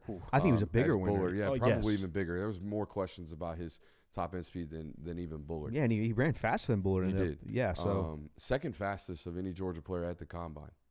that's insane. Now, I know we've teased all these other guys. I know for a fact, because he's super excited about doing it, I know for a fact Tyke's going to come on. Good. He's going to come in the studio, and he's going to hang out with us. We're going to talk football. And this is a discussion I'm super excited. We've had it via text to an extent, but I'm super excited for him to explain to people, the average fan, myself included, the reason that some of these speed questions were provided. Like, to really understand the responsibilities that star position has, I think are really going to open our eyes for how we evaluate that position moving forward on this channel. And we really dive it in, I think, better than anybody else, or at least deeper than anybody else from a football perspective, and it's going to open eyes for even us. So I can't imagine what it's going to do, again, for just a layman term, or just the average American football fan. So that's going to be fun. The rest of the guys that have kind of said they're going to do it, I don't know. I don't know. I think I know, and I trust them. They've given the word. They're going to say they're going to do it. But Tyke is noticeably excited about coming on and doing it and talking ball with us. So super excited about that one. That's going to be, I don't know. I don't know of anybody else that does that. You know, like I only know of one person in our immediate competitive arena that even has a studio. You know what I mean? It's BA. Yeah. It's the original BA. Shout out BA. Everybody else out here zooming it. We ain't zooming it, baby. You know what I mean? We zooming past. I'm just kidding. Any other winners? I think Ladd's a winner. Yeah? Neutral. I disagree with that. I disagree with it off of this principle of just the reason that you were talking about how a lot of wide receivers made a name for themselves. Ladd McConkey remained relevant in that first-round discussion this weekend, despite everybody else performing at another level and solidifying themselves as a first-rounder. When you look at mock drafts coming out this weekend, people are still flirting with the idea of maybe Ladd McConkey is a back-end first-rounder, and he did exactly what he's expected to, and I think that makes him a winner in it of itself as well. I have him as a loser for the one reason of that everything you said is correct, but I think coming into the combine, Ladd had a real opportunity to secure a first-round selection, have people say, like, hey, that's a guy you need to take in the first round. And the fact that A.D. Mitchell did so well, Xavier Worthy broke the freaking 40 record, a lot of guys did so well too. I think he kind of fell towards the back end of the first round. Might be a day 2 pick now. That's why I have him as a loser. But by no means did he do bad. To his point, going into this week, there was a clear upper echelon of freaks, right? It was the Dunzeys, the Marvin Harrisons, the Neighbors, even Keon Coleman and A.D. Mitchell kind of already going into the combine had separated themselves. And apart from running a 4.25, I don't think anything Ladd did this week was ever going to vault him into that discussion. Right. Yeah. So the next discussion becomes who is that next top guy out of that next group, right? And that next group includes names like Xavier Leggett. It includes names like even Ricky Pearsall. It includes names like Xavier Worthy. It includes names in that variety, all of which those are football players. Jermaine Burton. Okay, these are all football players that had equally as good of week or an even better week than Ladd even had. Now, I'm not saying Burton's going to get drafted over Ladd. I'm just saying, hey, a 6 foot, maybe an X, or maybe a Z, maybe a slot guy, both ran 4.41. You see what I'm saying? Both had, Jermaine had a great jumping day. Yeah. Elite measurables there. So I think all of the guys in his resounding neighborhood, if you will, all the guys in his area, they had equally as good days. Mm-hmm. And that, for me, makes you a neutral. Okay. I think we all kind of are saying the same thing and kind of agree that, like, Ladd had a great combine. I think the outside factors depend on what made it a good day. Bro, a winner or a loser or not. It's hard to say you're a winner when 9 guys went sub 4.4 or sub 4.4. Yeah. And you were 4.39. Like, you win. You had a great day. Yeah. There was 8 guys that had greater days. You know what I mean? Right. At a position that had a long list of dudes that are thick in that mix. A neutral experience for SVP from what we know on the face, in my opinion. I don't think he lost anything. A push, a straight up push. And what we don't know is what they were doing behind the scenes. I'm sure he interviewed tremendously. Mm-hmm. And those are things we're not going to be privy to. What are you awkwardly smiling about? Oh, someone peeped the shirt. I was waiting on it. Oh. What's going on in your shirt? You haven't seen the movie, clearly. No. Coming to America, Randy Watson? Yeah, I have. I just Sexual chocolate? Yeah, not heavy duty into that one. I thought Kendall was a neutral. Yeah, I thought both Dejon and Kendall were neutrals. I thought Dejon was a loser. I thought he was a loser too. I flirted with almost putting Kendall as a winner just because when they put out the measurable charts and everything like that, he tested really, really, really well for him, and amongst all running backs as well. So, I mean, I get why you maybe wouldn't put him as a winner, obviously, just because it's not like he leapt himself all the way into like that day 1, obviously, or early day 2 discussion. But I think that he had a very, very solid day, and I think in some ways he exceeded some expectations that people had of him. Yeah, I would agree with that. I have Dejon as just in neutral because I feel like he didn't fall a ton. I don't know if he fell at all. Like Dejon's a day 3 guy, probably someone who does. I don't think he did himself any favors, but I don't think he's going to go undrafted because of the combine. It's just not his event. No. I think he's a loser for that. Yeah. Okay. You know what I mean? Like and we knew going into it, not going to be great. For sure. Shorts and a T-shirt. He's not a shorts and a T-shirt football player. He is a put the pads on, watch him get 4.2 yards per carry. Yep. It's a 5 foot. He is more Frank Gore than Frank Gore Jr. Like, Frank Gore Jr. don't run like his daddy. No. Frank Gore Jr. runs like a one-cut back Yeah. that has some shiftiness to him. But in terms of, being able to always get 4 yards, that's what Dejon Edwards is. He's just not going to be that top-end guy. I thought Rojak, by proxy, I already mentioned it, I thought Rojak kind of took a slide. But y'all make solid points. Like, he solidified himself as a solid pick in that fourth, fifth round, and that's a win by nature. Zion Logue had a tough day. Yeah. Tough day. In a group that other than Braden or the Fisk kid, I don't think anybody had a great day. No, Yeah, it there was was not a weird, whole lot of you talk know? out of the defensive tackle group. It's not a great class. No, there's gonna be. There might not be 2 taken in the first round. I mean, Fisk for sure. Fisk and the Murphy kid out of Texas. Oh yeah, Yeah. yeah. I think have Murphy. solidified themselves as day one guys. Yeah, I forgot Byron Murphy. And even those, I mean, they might not be top 15 picks. No, they might. That's 15 through 32 range that are going to get drafted. It's gonna be I an think. offensive draft this year. Offensive heavy. Like the Quarterbacks, linebacker class isn't great either. No, it's not. If you told me there wasn't a second round pick at the linebacker position, I wouldn't be shocked. Mm. I mean, it's just it's going to go quarterbacks, tackles, corners, and wide receivers in the first round. It'll almost be exclusively that, and then you'll start seeing all those other solid starters in the second round. If you're clear and cut, like I think Marshawn Lloyd's gonna be a second round draft pick because he's a clear cut starter. They think he's gonna go in and play immediately. Same thing for Ladd. Like Ladd's a guaranteed this guy's gonna help our roster, but maybe he doesn't have the ceiling of an all pro. Draft him in the second round. What'd you have for Kamari Lassiter? Because I was really torn on what to put him as. I think everybody knew he wasn't gonna run well. He didn't run, did he? No, he didn't. Yeah. No. Okay. So that's why he didn't run. Right. Yeah. And I thought there were times where he played out of control in drills. Mm-hmm. But isn't that kind of what you sign up for in Kamari? Especially when he's coming downhill. Like, I know when he's coming downhill, he's going to play chest over toes, and I'm okay with that because he's physical. Mm-hmm. He's going to strike. You can't go wrong drafting that kid. No. You cannot go wrong drafting that kid. No. I felt like watching it, I don't think he necessarily. I did a neutral. Yeah, I have him as a neutral. I don't think he did himself a huge service in any facet. I don't think people saw it and goes, wait a minute, that's a real deficiency or that's a real problem or he didn't look good in this drill. That might bring up question marks here. I think it was a solid day from Kamari. He'll be one of the first 5 corners taken. I think it was a solid day for Georgia's recruiting and developing department. Yeah. Yep. As a huge winner.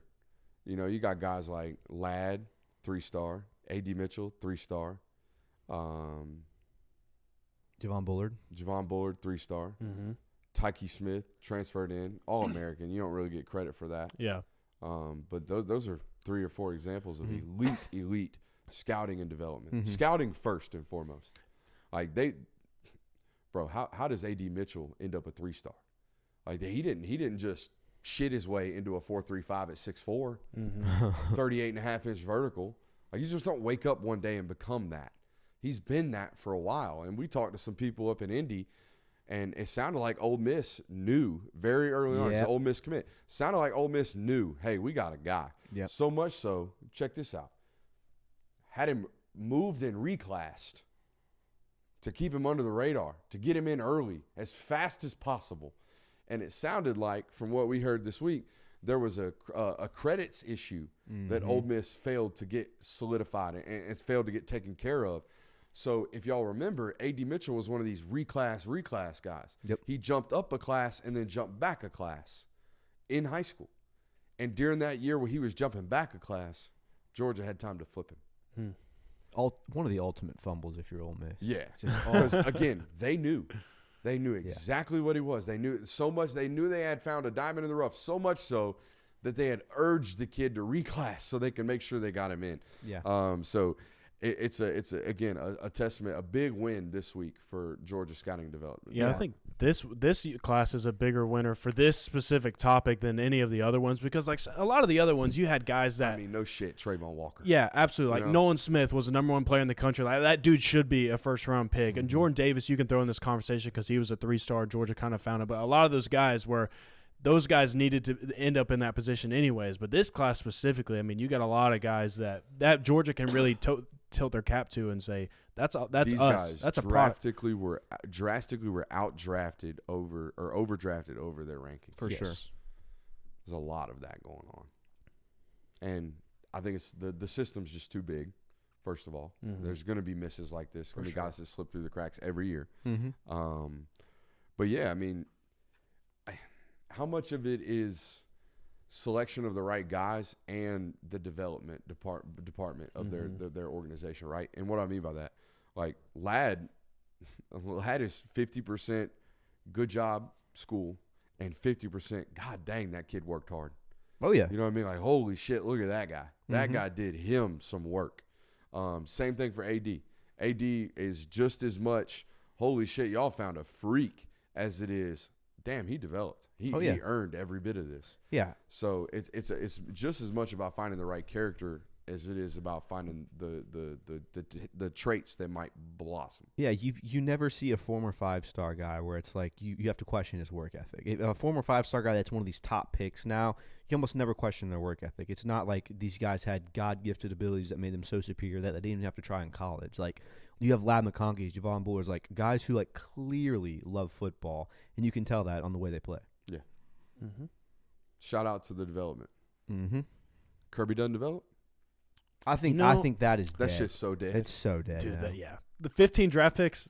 And I think that only happened because he had recruiting titles and didn't have titles.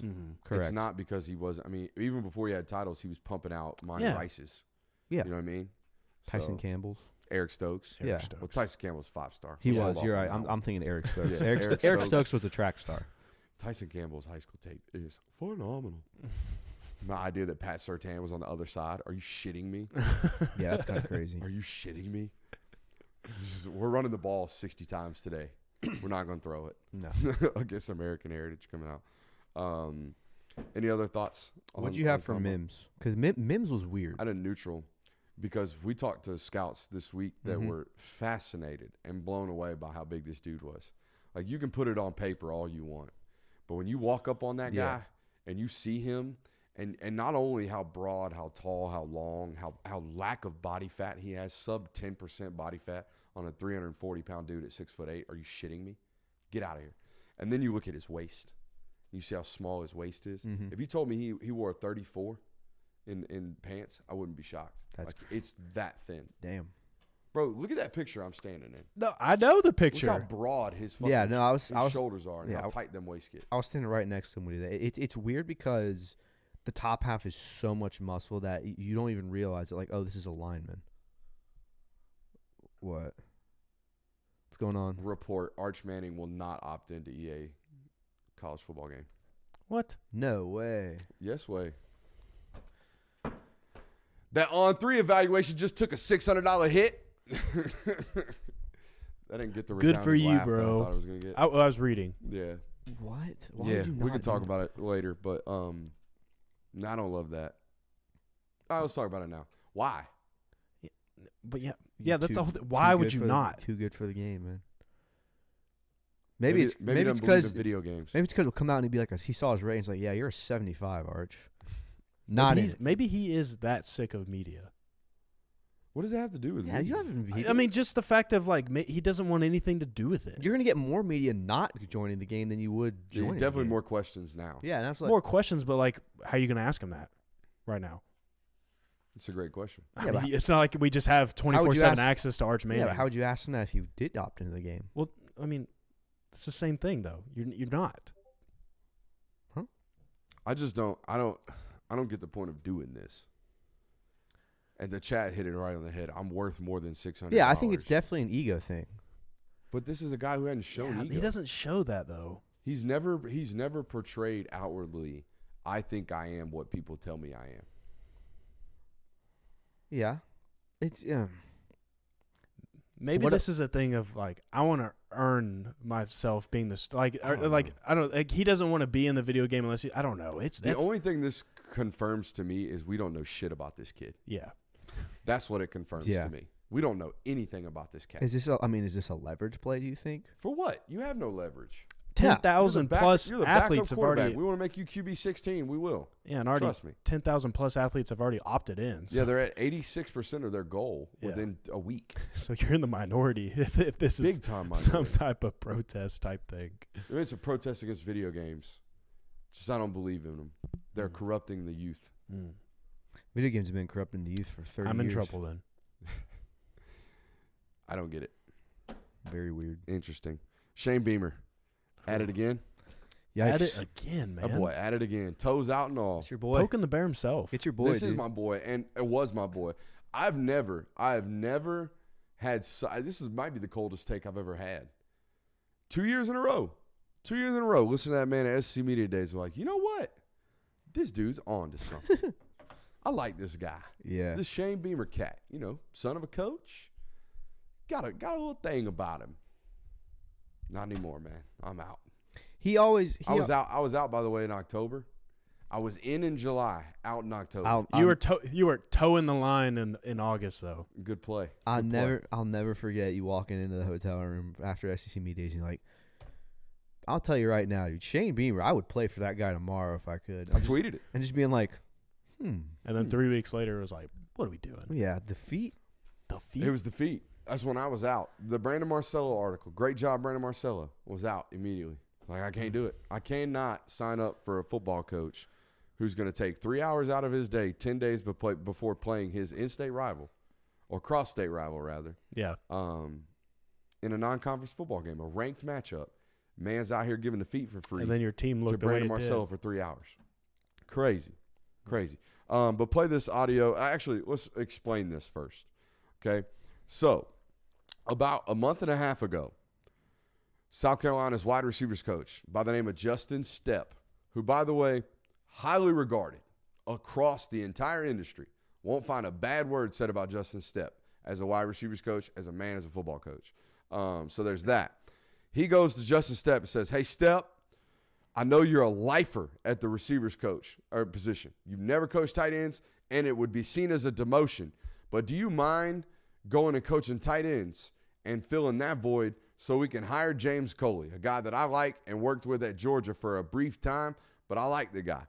Can we do that? And he basically looks at him and says, no, sir. I do not appreciate you asking me to take a demotion, so I'm going to leave. I appreciate you. We're going to find a new job. Immediately found a new job. Shocker. A great football coach found a new job. Found a new job. He's gone. South Carolina brings in James Coley. James Coley spends about 3 weeks. Yeah. About 3 weeks as a South Carolina wide receivers coach. Enough time for him, who never uses social media, to change his social media stuff, right? James Coley takes the Georgia receivers coach job. South Carolina then has to go hire a new wide receivers coach. So, in about 4 weeks' time, South Carolina has now gone through 3 wide receivers coaches. You would think, hey, a guy who has now had to hire his 3rd receivers coach in 4 weeks would go to the podium with a little bit of humble, pie. Not our boy Shane Beamer. Play the clip. Think we'd be here again introducing a wide receivers coach, but it is what it is. The previous receivers coach made a decision that he felt was best for his family. We collected the $450,000, then some, that we were owed for violating or leaving his contract, and then it allowed us to go out and hire an even better wide receivers coach in my mind. And that's not a knock on anybody, but that's what I feel about this guy right here, that the first time around didn't talk to him just because I knew kind of what I wanted to do with the position, with some of the staff shuffling that I did after the season. And that's what I did previously. But now that we had an actual search for a wide receivers coach, it was a great opportunity to bring someone in to make us better. By the way, Fury, the guy that he hired, not a terrible coach. Has a long history, was a Lipscomb head coach. He has a history, and he seems, by all accounts, going to be decent. But what a load of crap. That guy just fed his fan base. Oh, my God. I mean, how many – Third try's the charm, right? Yeah, how many salesman lies were in that one? You know what I mean? Not blatant lies, but salesman lies. A lot of I's and me's, too. We weren't doing the things I wanted to do. That's why I didn't talk to him. Like, an even better coach. Yeah, I love we got the best coach after I didn't interview him in the first round because I decided we were going to go elsewhere. Yeah. Why would you decide to hire somebody who was lesser than the one that you landed on when you were forced to do so? Especially when you hire the guy that you just hired. It's not like this guy was highly sought after of everybody. I mean, it's not like you went out there and stole him from a bunch of programs. So it's not like you knew that you had time with him or you didn't have any time left with him that you need to go out and get him. Like you were able to hire a coach and then him leave and then you were able to go get him. So it's just flat out lies, man. He did the same thing. Now, I like Dow Loggins. He's a good dude. He does have NFL experience. But he did the same thing last year when he hired Dow Loggins. And he clearly reads press clippings. He got very perturbed last year around the Dow Loggins hiring. And he was like, How many of y'all know that Dowell turned down multiple OC jobs in this conference the last couple of years? Bet you didn't know that. And he had this like real pissant attitude about him. The same attitude on the mic, and he's had the same attitude for about 12 months now. And it's going to cause. I mean, he's done. He definitely doesn't shy away from clapping back at his fan base on Twitter. That's for sure. Yeah, No, he does not. He was one of the guys I think initially when he came in, it was like, oh, this is a fresh face. He kind of talks back. He's not afraid to say what he thinks. And I think at the point somewhere between 2022 and 2023, it really started becoming he's getting more defensive. Yeah. To the point now where he's almost just attacking anyone that says anything about him, or just going out and being petty to where it's not going to end well for him. I don't think. He survived This year? He's gonna be starting a true freshman. Let me look at a their redshirt freshman at quarterback. look at their They stats. think he's really good, but third coordinator in 3 years. Yeah, that's never a good sign. No. Loggins is back for a second year, but a lot of change and a lot of staff turnover. I think he got a new defensive coordinator as well. There's a lot going on. Yeah. Clock's ticking, that's for sure. I don't think it's going to last much longer, in my opinion. Yeah, they got Old Dominion, Kentucky, A&M, Yeah. Akron, LSU, Ole Miss, Bama, Oklahoma, Vandy. They go LSU, Bama, Oklahoma. They go Ole Miss, Bama, Oklahoma. Jeez. Worse. That might do it right there. Yeah, if he gets 40'd up 3 weeks in a row, Ooh. see you. They close the season with Vandy, Missouri, Wofford, and Clemson. I It'll think be an interim. you don't think he makes it to that? I don't think so. Hmm. After wanting to play for him last summer, to Fired. You're fired by October. We'll see. Because all of his momentum's gone now, Yeah. right? All Yeah. of his momentum, all of the good signs about Beamer were on the recruiting trail, and now they're not there, right? Well, and Spencer Rattler, too. Like, the fact that we Yeah. got, oh, my God, we got Spencer Rattler. He's coming. Hey, Spencer Rattler's in his second season now. He's going to be more developed. He's going to be even better. Like, that ship has sailed both of those seasons. Spencer Rattler played well, we thought, but overall they were failures from a holistic standpoint. So. Failures. Love that movie. Yeah. That's I cried today. Cried hard, like big, like real tears. Football cried too, like, because I haven't heard, and we're gonna play the sound for you. I haven't heard anyone explain the anxiety and the thrill that comes with this game that I love. And I didn't play it at the level that this guy ever did, but I've built my life around this sport. Mm-hmm. I'm 29 years old, and by all means, if the Lord blesses me, I'm gonna be around this game for the rest of my working life. Right. And I love this game, and I'm very perplexed as to whether or not my children will play this game. But the game of football has meant a tremendous amount to me and my family, and it always has. And I've never been able to put the words into what this sport means and what it feels like to play it until today when Jason Kelce retired. And he had this to say about the game of football. And, guys, it's 2 minutes long. There's some times in this where he really struggles to get through it. But if you've ever played the game of football, this will resonate with you. I truly believe it. And, I wanted to play it for you guys. So play that clip. The whistle blew. I arose,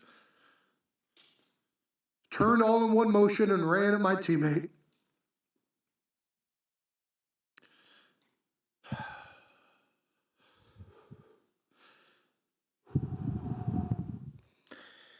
It isn't even the collision I remember most,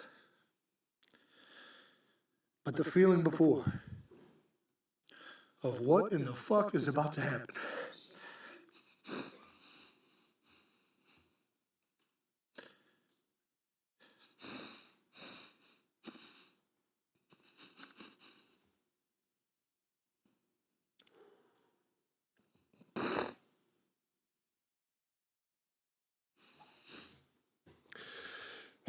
How is it going to feel? Will I win?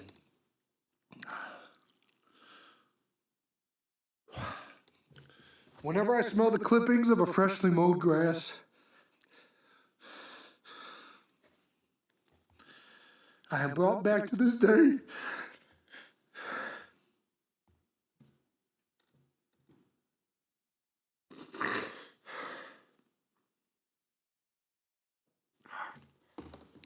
I am brought back to this day.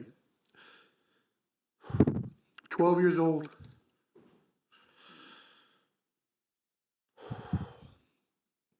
Roxborough Middle School, first day in pads. I've been asked many times, why did I choose football? What drew me to the game? And I never have an answer that gets it right.